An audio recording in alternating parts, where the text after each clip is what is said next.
Hot 103.5, we are the morning show. Sugar Bear, Jay Mars, and Carly. A very good morning to you, and we have a very special guest in the building. Everyone knows him, beloved here in the city. Mayor Kevin Johnson is here, ladies and gentlemen. Good morning, good morning, good morning, Sacramento. Oh, yeah. Welcome to our station. Thank you for being here. My pleasure. We appreciate you stopping by. You're on this big push. You've been busy this weekend, huh? Absolutely, absolutely. Number one, I want to get everybody out to vote. It's so important. We have an election tomorrow. People got to get out, vote, vote, vote. And then number two, I'm pushing a very important measure in Sacramento called Measure L. So I need the folks to get out and vote yes on L. It'll make Sacramento go from good to great. We got momentum, good things happening, but we want to go to the next level as a capital city. You know, I think there's still a lot of people that are, I don't want to use the word confused, but don't quite know what Measure L means and what it will do for the city. Can you get into a little bit of the details about it? Right. Yeah, absolutely. Once people understand what Measure L is really about, it's not that complicated. It's two major things. One, it gives the mayor more tools and more authority to get more things done, like major cities that mayors have around the country. L.A., San Diego, San Francisco, Baltimore, New York, Chicago, all those mayors have the authority to get more things done. So whether it be me or future mayors, you want to be able to hold that mayor accountable. And number two, which is the interesting thing for me, all we're doing is saying it's a trial period. So give Measure L a chance. Let's try it for 6 years. Right. If we don't like it, things revert back to our current system. At the end of 6 years, if we like it, then we vote again to make it permanent. So it's safe. We're not stuck with it. There's nothing to lose. In Sacramento, it's time. We're ready to go to the next level. So why is it important to give the shift of power over to the mayor as opposed to the city manager, which is the way Sacramento is currently run right now? Right. Yeah, very, very good question. Most people don't know who the city manager is, and the city manager has the authority and power to make almost every major decision in Sacramento, not the mayor. Everyone thinks in theory it's the mayor. But would you rather have the person making the day-to-day decisions that you vote on or somebody named the city manager who you don't even know who the person is and that person's not elected? That's not full democracy. Name some of the things that the city mayors, some of their decisions that they do that a lot of people think you as mayor do. Yeah, that's a very good question. Most people in Sacramento think the mayor proposes the budget. Right. I don't propose the budget. The city manager does. Most people in Sacramento think the mayor can pick the chief of police. I don't pick the chief of police. The city manager does. Most people think the mayor can do a number of things. The mayor of Sacramento is really just a figurehead. He's a ceremonial leader with no additional authority to get things done than a council member. And that's just not the Sacramento. We want to grow up. We want to be a metropolitan, world-class city, and this is the logical next step for Sacramento. And so you mentioned that it would be on a 6-year trial basis. How did you come up with that number? And if it was shortened somehow and they said 3 years, would that suffice? Or 6 year is the absolute maximum or minimum that would for this measure? Yeah, we ended up going out to the community in the last couple of years and asked the community what they wanted. And most people said, look, we're willing to try Measure L for a period of time, but let's put a sunset. Let's have it end in 6, 7, 8 years, some period of time, so we as voters can get a chance to vote again. You know, try it. If we like it, we keep it. And if we don't, then let's vote on it again. And the reason why 6 years, we looked at San Diego and Oakland. They had like 8 years or 10 years. So we thought 6 years would at least allow another mayor or a future mayor to have a whole term, like a 4-year term, to try it and let the community see if it works. And I'll tell you, it's been the number one factor that have helped people get off the fence this trial period because we're not stuck. We just try it like other major cities. And then a lot of people don't know. Explain to them how a city manager is elected. Yeah. Well, you're good. Well, look, y'all get me going. That's why you're here. We got you here. So, jeez, I got Justin, Carly, and Sugar Bear waking me up. That's right. Wake up. I'll tell you what ends up happening is a city manager is chosen by the council and the mayor. So basically, a city manager has 9 bosses. The city manager reports to a mayor and 8 council members. Would you rather have 9 bosses or 1 boss? Right. When Measure L passes, the buck stops with the mayor. The city manager would report to the mayor rather than 9 bosses. So that's a lot more efficient, a lot more accountable, a lot more effective. And I'm telling you, Sacramento's ready. It's just time for us to go from good to great. So we've been talking about the importance of Measure L, but let's talk about the importance of voting specifically to the young voters right now. These are the difference makers. Absolutely. Look, we want to be a Sacramento of tomorrow. And if we want to be the future of Sacramento, it's going to take the participation of young people to cast their ballot, make sure their voices are heard, far too often in our city, in our state, around our country, young people don't come out to vote in the numbers that they should. So that's why, regardless of where a young person votes, on what issue, left or right, doesn't matter to me. I just want young people to get out and exercise their right to vote. Because when young people are participating, you're going to have a Sacramento that represents diversity. It represents different ideas. It represents innovation. It represents creativity. That's the Sacramento we want as the capital of California. That's a great segue into, I know we've heard Kings owner Vivek Ranadive speak of this, but I know you speak of it a lot as well. Sacramento 3.0. That's kind of where we're going to this, right, in the future? Absolutely. When you think about a city, a 1.0 city was built a long time ago where they were built along rivers and freight rail for commerce and trade. A 2.0 city were cities in the 1950s and 60s and 70s where cities were industrial and you had smokestacks and factories, the Industrial Revolution. We're in a 3.0 city. This is where you want a city to be a hub of innovation, a hub of entrepreneurship, a hub of technology. And what does that mean? It means young people's voices are heard.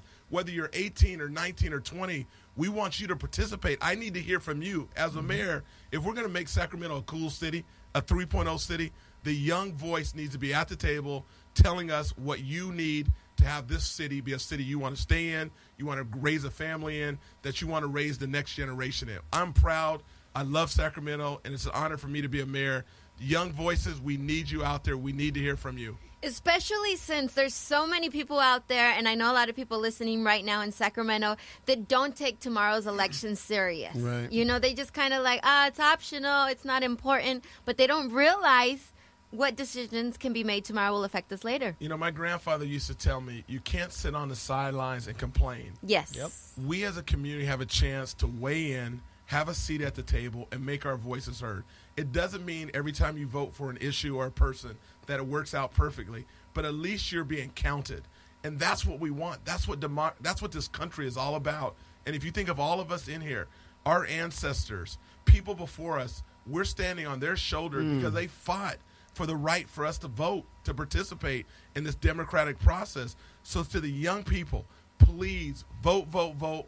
Every vote makes a difference. There have been elections where people have lost by like 50 votes. Or there's been elections where people have won by 15 votes. So every vote makes a difference. It just drives me crazy when young people don't think their vote matters. It does. Are you encouraged, though, that the young vote, that they're there with, elections in the past, that they're showing up? Is it it's growing? grown. It's growing. It has grown over since, me being younger. I think it's grown. Are you encouraged by that? It's growing. It's growing. It's growing. But it's not at the rate that I'd like to be. Sure. And what happens for our young people is when you have a presidential election, which is every 4 years, more young people come out because you're voting on a president. Right. But there's off years. It's called midterms or mid-year elections. That's what this is. So 2014 is a mid-year. 2016 is a presidential election. So in a 2014, a midterm, young people don't come out as much because they're not voting on a president. Okay. So we need them to come out. Anytime you get a chance to vote, we have to have you out to vote and make your voices heard in a real way. So yes, young people are voting at a higher degree, which is great, but not where we ultimately want it to be. And as a mayor, every chance I get when I'm out, whether I'm on a ballot or not, I am doing everything I can to encourage young people to come out and vote and make your voices heard. Now, I know we have sports fanatics in the room. Jay Mars loves, basketball, football. Sugar Bear loves it too. I want an MLS update, please, because I love soccer. Yeah, she's a soccer fan. All right, Carl, we're going to give you exactly what you want. About a week ago, we were back in New York. We met with the commissioner, Kevin Nagel, the managing partner of the Sac Republic, Warren Smith, Larry Kelly, and a number of us. We're back in New York. We had a great meeting with the commissioner. He loves what we're doing in Sacramento. This was a chance for our ownership group to meet with the commissioner for the first time. I will tell you, he said, God, you guys are working hard. I value your effort, your commitment. It seems like your community is doing unbelievable things, and that's a lot of credit to our Sacramento Republic fans. So I would say I believe we have an excellent shot of getting an MLS franchise here in Sacramento. I don't know when they're going to make the decision, So let's just keep doing what we do, Sacramento. Yes. So I've seen a number of locations as the for the new arena stadium. If there were to be one built for MLS, what is your preference? Excuse me. Yeah, For an MLS stadium, where at? It's going to be downtown at the rail yard. Okay. Exciting. You know, it's going to be about 7 blocks where the new basketball arena will be. So can you imagine coming downtown? If you want to watch a basketball game in a brand new arena, you can have an opportunity to do that downtown. And then 7 blocks from there, in the future, we'll have a soccer team playing. The energy, the vibrancy. We want to be a cool city because, again, I go back. When you think about the millennials, this generation of young people, what they want is they don't want to live in a city just for a job. Yes, they want a job, and that's important. But they're choosing what city to live in that has good energy, and lifestyle, and is exciting, and has a lot of things to do. That's why, as mayor, I'm trying to make Sacramento a cool place for young people to live. And both you and Sugar Bear both spent a lot of time in Phoenix, so you've seen what a vibrant city is like and what it does for the young people out there. Yes. Sugar Bear and I've seen, if you go back in 1992 or 91 or 1990, downtown Phoenix had nothing going on. Nothing. It was a ghost town. And when you put a brand new arena down, a basketball arena downtown, if you go to downtown Phoenix today, it's one of the coolest downtowns around the country. It is. But the catalyst, the spark, was a new basketball arena. Yes. So we saw it firsthand. So by us being able to put a brand new basketball arena downtown, you're going to see that be catalytic. It's going to be transformative. It's going to change downtown forever. We're excited about it. Measure L, again, let's get these people out here to vote. It's important that you get the vote and tell them one more time exactly what we want these people to do. That's important for them. 2 things, please. Vote, vote, vote. Come out and vote tomorrow, November 4th. Your voice makes a difference. Vote, vote, vote. And number 2, vote yes on L. Help me and help everybody take Sacramento from good to great. Let's go, Sacramento. Yeah. Okay, so we play 5 and 10. And what it is we give you a category. You have to name, we'll give you a category. You have to name 5 things within that category in 10 seconds. Yes. Ready. You think you can do that? I'm game. If not, I have a buzzer here that you're going to hear. So, all right. We good? Yeah, I got it. Yep. All right, here we go. You have the clock? Yep, I got it. So, in 10 seconds, Mayor, name 5 players from your 93 finals basketball team. Go. Charles Barkley, Kevin Johnson, Dan Marley, Tom Chambers, AC Green, Wayman. 5. He got it. That was sick. Come on, I'm trying to over-deliver. So that was too easy. Okay. And that's why he's mayor. Let's do one more. Let's do Here, I something got different. one. You got one? I got one. Well, Okay. you got one. I got one. You ready? Here we Okay. go. You ready? I'm ready. In 10 seconds, please name 5 Sacramento high schools. Go. Sacramento High School, Johnson, Burbank, Kennedy, McClatchy, Rancho Cordova. I can go on and on. Come on, Sacramento. Bring it on. Ladies and gentlemen, make some noise for Mayor Kevin Johnson. It's been a pleasure. Thank you for stopping by, everybody. Go out there and vote. It's important. We appreciate you stopping by. Sugar Bear, Carly, Justin, thank you so much. Yes, sir. Vote yes on L. Thank you, Sacramento.